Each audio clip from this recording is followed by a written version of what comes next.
Going on, everybody? Happy Thursday. Welcome back. No Neil today. That's okay though. He picked up a shift last minute, so no problems with that there. And it's just gonna be me, myself, and I today. So that's all good. Hope everybody's having a great week so far. It's still effing cold up here in Sudbury, Ontario, but nothing wrong with that. That's okay. I'm very much looking forward to. I totally turned off this power bar here for whatever reason. I think. Yep, I did. Yeah, I mean, looking forward to. I'm heading out to Calgary in what's today, the 23rd. So 2.5 weeks I'll be there for about a week and a bit, which is nice. Heading out there with my dad. Going to be skiing a bit, and we're heading down to Banff, and we always go to Lake Louise, which is good. Curious if anybody's ever been to Radium.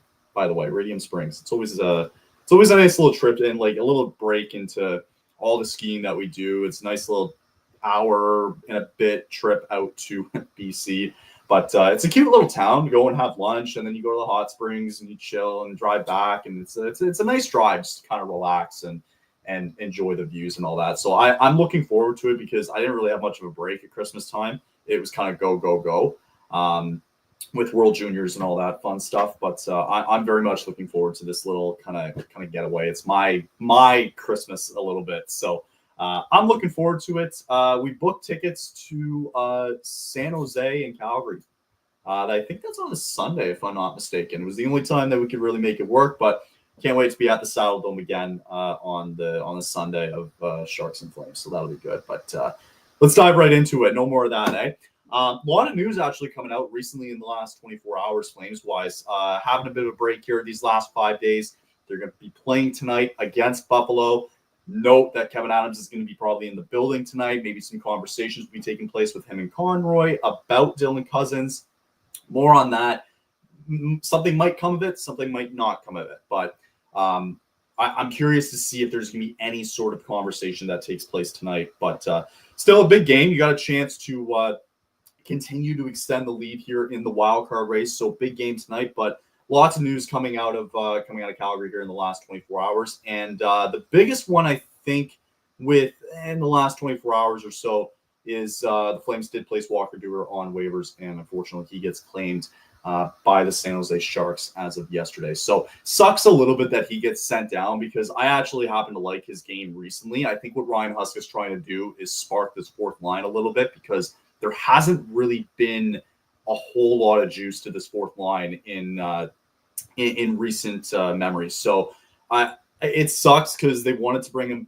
I imagine like he would have came back up a little bit and you try to spice things up, but it's unfortunate. I thought that he for the most part he had like one good stretch back in the 2023 season where he had 10 games and he had like 7 points or whatever it was, but yeah, it's a little unfortunate that he gets taken, and I think San Jose is going to really like him. But if we're talking about a guy that seemingly just he was always up and down, right? And people were, I was seeing on socials again where people were just upset about the fact that he got claimed, and it's like, all right, well, you got a lot of pieces to fit into the puzzle here on this fourth line. The fourth line really hasn't been doing anything since I think December 1st is what the stats were saying. So they had to change things up a little bit. And, it was unfortunate that he gets claimed. I wish him all the best in San Jose, but I don't think that he was part of the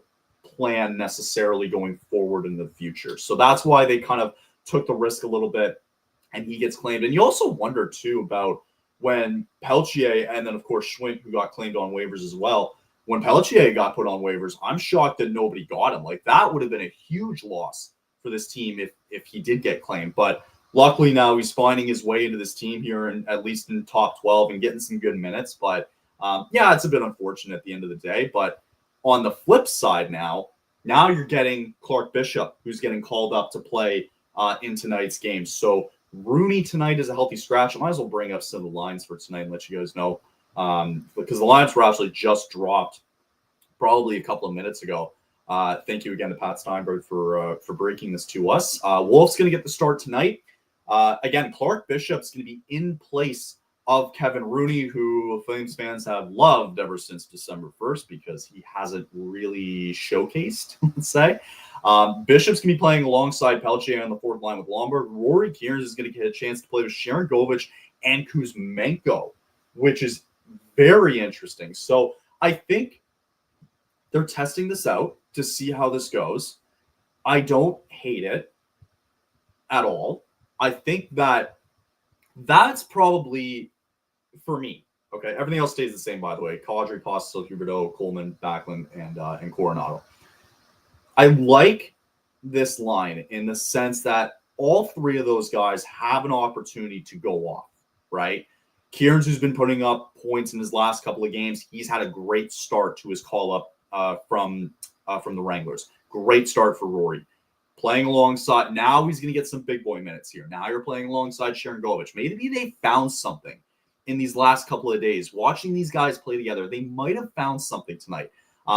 They really liked, apparently, Pelche playing alongside Lomberg. So, again, it's not necessarily a demotion for him. It's just where does this fit for him, right? You're probably going to see the same amount of minutes between lines 3 and 4, right?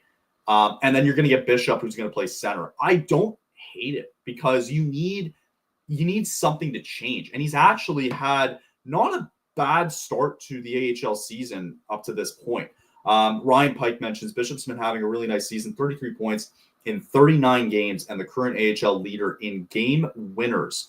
Versatile forward that can play center or the wing. He's also 28, so it's not the end of the world if he's on the NHL roster, but is an occasional scratch. I like it.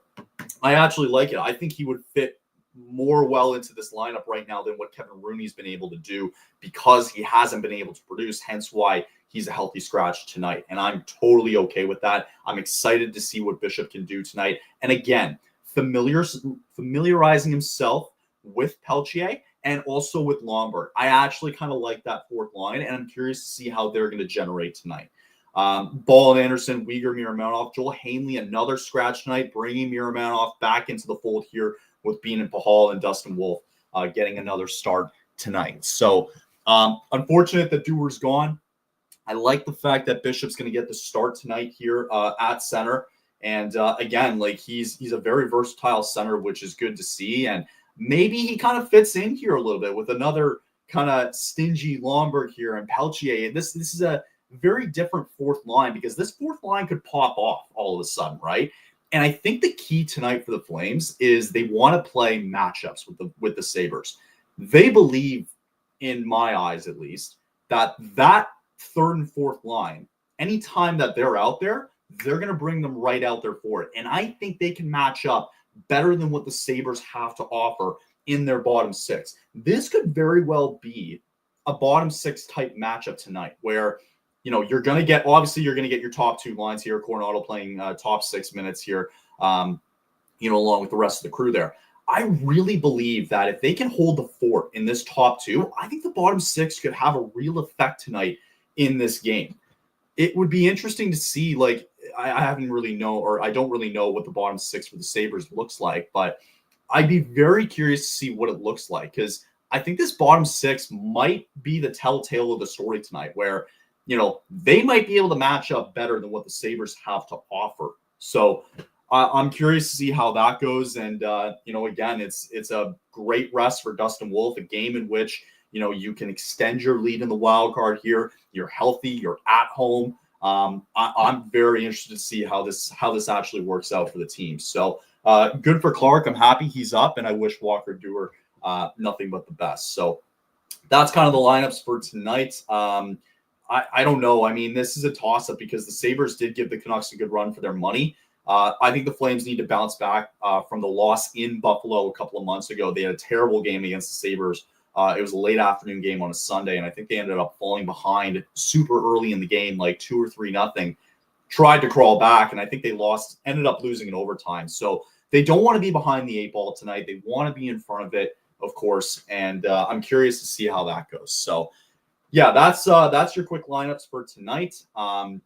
We'll have some other news a little bit later on. I got some fun things to show you guys as well too. Being in Ontario and being exactly where I am, I have the fortunate situation of watching one of our prospects tomorrow night, and I'll tell you why. Vladar news. That was the other thing I wanted to bring up today. Not going to be a super long episode, but I definitely wanted to bring this up. So, because this was passed around a little bit on socials, and I wanted everybody's kind of take here. So, Dan Vladar's value for the trade, for any trades, is kind of set, right? So, again, Breadman here, bringing out all the news, coming from Eric Francis, who's on Sportsnet 960, said that there's no market for Dan Vladar, and he thinks the Flames have been offered a 5th-round pick for him at best. So, here's my take on it, and I think it's actually a good thing. So let me explain this. Right now, there's no teams in desperate need of a backup goaltender, of a goaltender in general. We'll see how long the long-term situation is for Markstrom because he did get hurt last night. We'll see how that looks, right? Outside of that, Carolina doing their little goalie carousel. Nobody's really eyeing for a goaltender at the deadline this year. With Vladar and his value being at basically a 5th-round pick is what Eric's saying here, you might want to hold on to it until the deadline, right? There is no need to trade him. There is no value to trade him. You're going to get a 5th at best, right? So the good thing now is that you can wait between now and whenever the deadline is, beginning of March, to see if any teams all of a sudden, God forbid, get a goaltender hurt long-term. And if something like that happens, Calgary could be waiting there in the wings going, hey, how's it going? We got somebody. And the value for that might go up because Conroy would be holding all the leverage to that trade. Is it going to be a massive, significant one? Probably not at the end of the day. You might at best get a 3rd if you're lucky. If a team is desperate, that might be best case scenario.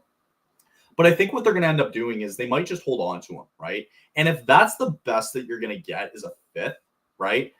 I would honestly just hold it, right? There's no real rhyme or reason. He's still a good, viable backup goaltender. You don't want to take, Devin Cooley away from the Wranglers. And it's been working fine this year. You're getting Wolf, who's playing more minutes now because he's your number 1 starter. And you're getting Vladar, who's playing, true backup minutes, right? That's just how it's going to be moving forward. So I don't hate it. I think that, if that's where his value's at, I'm not surprised at all. But just hold on to him because you never know, like, if a team ends up really desperately needing a goaltender and they can come along and say, oh, well, shit, now we need one all of a sudden. We'll hold all the leverage and say, well, actually, instead of a 5th, it's going to cost you a 3rd now because we hold the cards here. So, and if they decide that they want to get a pick out of it, then great. I just don't think that if you don't need to trade him, don't worry about it, right? Like, he's still a good backup goaltender in this league, right? I would rather, whatever, if you end up losing him in free agency, okay, fine. But at least you haven't burned any bridges, right? Coming to free agency. If he wants to explore somewhere else, then he can, right? And he wants to try to find somewhere else to be a number 1 starter, he can. And I think he can compete still for one, right? He's still in that range, right? And it wouldn't surprise me if he ends up leaving this free agency. So, and in his mind, he wants to continue to prove that he's a starter, and that's why he might test the market. Wouldn't surprise me whatsoever. But don't trade him just for the sake of trading him to get a 5th-round pick out of this. Like, there's just no, it doesn't make sense. But hey, if they decide to do it at the deadline, I don't think it's not a lose-lose situation here, right? If they decide that they want Cooley to come up and you're going to get a pick out of it, then okay, fine. Just know that you're going to have to go into free agency probably looking for specifically a backup goaltender for Dustin Wolf. So that's how it kind of looks there. So, all right, we'll take a bit of a break here. We will get through an ad read, and then we'll get to other news related, and then we'll wrap it up for the week. So let's do it. Have you played Pick 6 from DraftKings yet? What are you waiting for? You better get on it. The playoffs are here in the NFL, and they're slowly approaching in the NHL. Time's running out. As of the official daily fantasy sports partner of the NFL and the NHL, DraftKings does fantasy sports like no one else. Play for better payouts on Pick 6. It's super easy to get started. Select 2 or more players. Choose if they'll have more or less of a stat, like touchdowns, yardage, sacks, goals, hits, block shots, whatever it may be, and more. Pick 6 is available in more states, including Missouri, California, Texas, Georgia, and more. And DraftKings is making it even sweeter for first-timers. New Pick 6 customers can play $5 and get $50 in Pick 6 credits. Win more cash on Pick 6. Download DraftKings Pick 6 app now and use code THPN. That's code THPN for new customers to play $5 and get $50 in Pick 6 credits. Only on DraftKings Pick 6. The crown is yours. All right, other news we got for you today. Pretty funny one that I saw last night. So Devils ended up beating the Bruins yesterday, I think 5-1, right? All of this hate now, all of a sudden, is starting to show on Elias Lindholm, okay? And I have to find it again. I definitely saved it, but I want to find it because it's really freaking funny to see how many Bruins fans are already sick of Elias Lindholm. So, bad night for him. A lot of people saying like he's a third line center, he's third rated this, he's this, and this, blah, blah, blah. And it's gotten pretty ugly there in Bruins land. So I can't find it somewhere on my thingy here. But anyway, I'm going to bring it up on my phone here because I wanted to showcase it.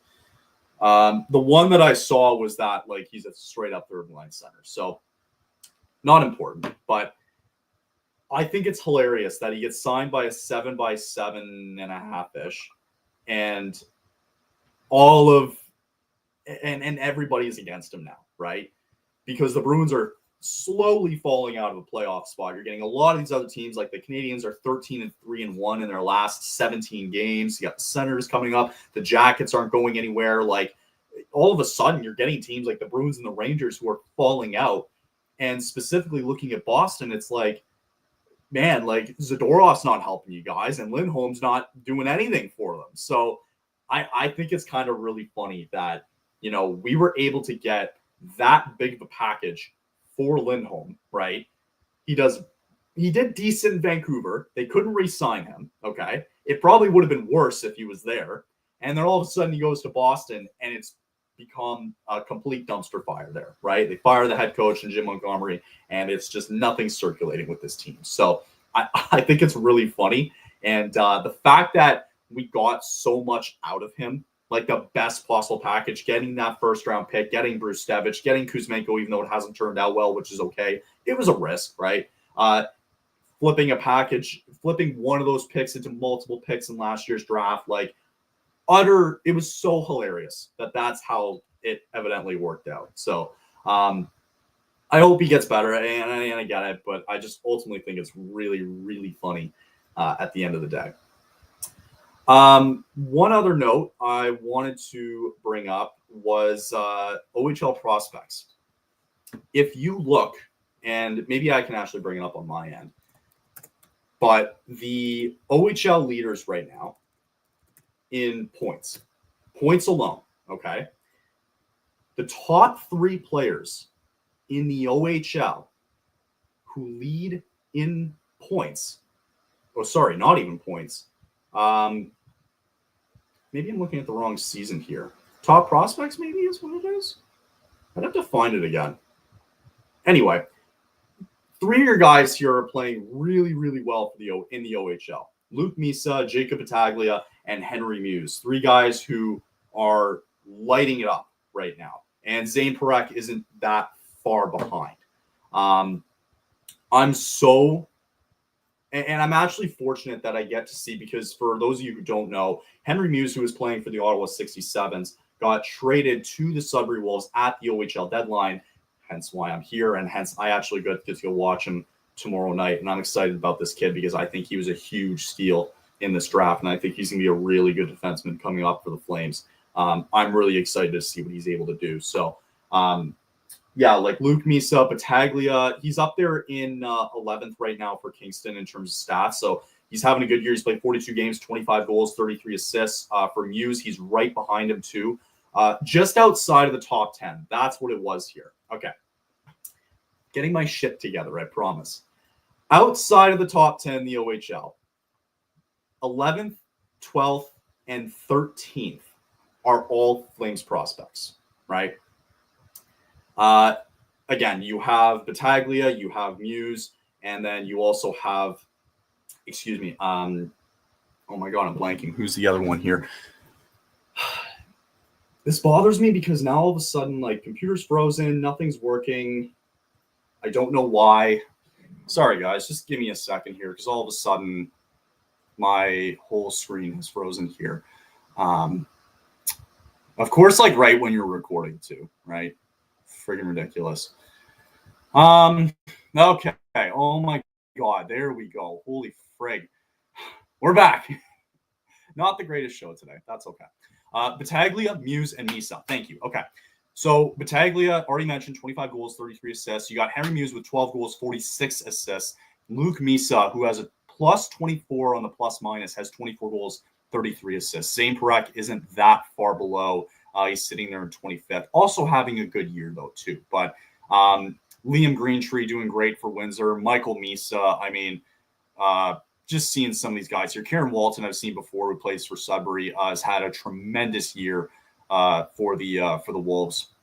But those three guys, the fact that they're lined up the way they are, and they're all three of them are having really good seasons, is stunning, and it's great to see. So I'm excited to watch Henry Muse tomorrow night, Flames prospect in Sudbury. They're taking on London. They might get slaughtered, but it is what it is.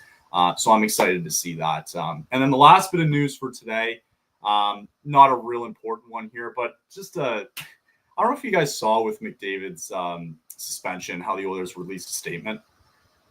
Like, Tyler Myers' team, or the Canucks, never released a statement either. So I don't really understand what the point was, or if there is a point to doing that. So not a lot of huge news there, but just thought I'd bring it up. So yeah, that's basically it, guys, for today. Just wanted a quick rundown on Sabres game tonight, and then a couple little tidbits for today. So hopefully you guys can check this out. We'll be back out on Monday again with Neil back in the lineup here, and it's a short one today, and that's gonna be it for me. I got to go back to work. Thought I'd quickly record this and get right back to work under THPN. So should be good.